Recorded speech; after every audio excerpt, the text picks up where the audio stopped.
shirkan wada tashiga ayaa mid diiradda lagu saarayay sidii loo taageeri lahaa awoodsiinta haweenka Soomaaliyeed ee ka tirsan bahwadaagta badaha adduunka iyo xoojinta dhiirigelinta bulshada rayidka gaar ahaan ururada haweenka inay door muhiim ah ka qaataan kobcinta tayada wax soo saarka haweenka iyo geedi socodka qorsheynta. Shirka intii uu socday waxaa si aad loogu dooday fursadaha iyo caqabadaha haysta haweenka Soomaaliyeed ee ka shaqeeya badda iyo doorka haweenka ee dhinacyada amniga, dhaqaalaha, kalluumeysiga iyo kor u qaadida waxbarashada badda iyo xoojinta sinaanta jinsiga iyo horumarinta xirfadaha ku aadan dhanka shaqada.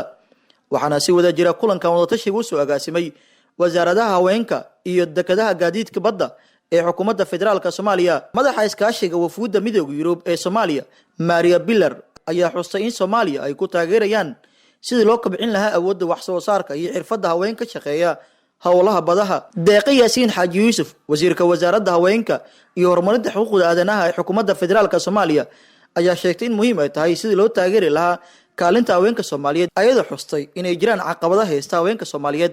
inay muhiim tahay inay gabdhuhu ka muuqdaan waa huba inaan ka shaqeysaan laakiin in oo maaragtay wax qabadkiini uu muuqdo oo banaanka uu soo baxo ayaa muhiim ah.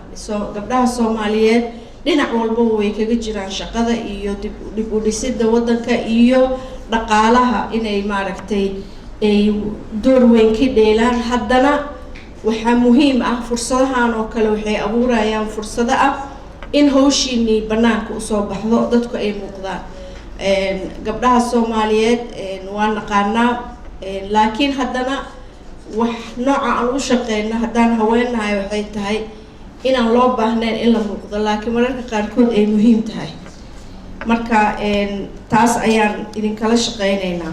Marian Aweys Jaamac, wasiirka wasaaradda dekedaha iyo gaadiidka badda xukuumadda federaalka Soomaaliya oo daafurtay shirkan wada tashiga, ayaa sheegtay in dowladda Soomaaliya ay diyaar u tahay taageerada kaalinta haweenka ee ka shaqeeya badda. waan ognahay dhinaca xirfadaha naftirkeeda inaan ka gaabino laakiin dadaalka aan ku jirno labada wasaaradood ayaa waxay noqon doontaa in aan haweenka Soomaaliyeed tababaro ku filan la siiyo si ay uga faa'iideystaan kheyraadka badda ama kalluumeysiga ama doonyaha in ay runtii gabdhaha ay helaan fursadaha noocaas ee lagu horumarinayo xirfadaha kalluumeysiga.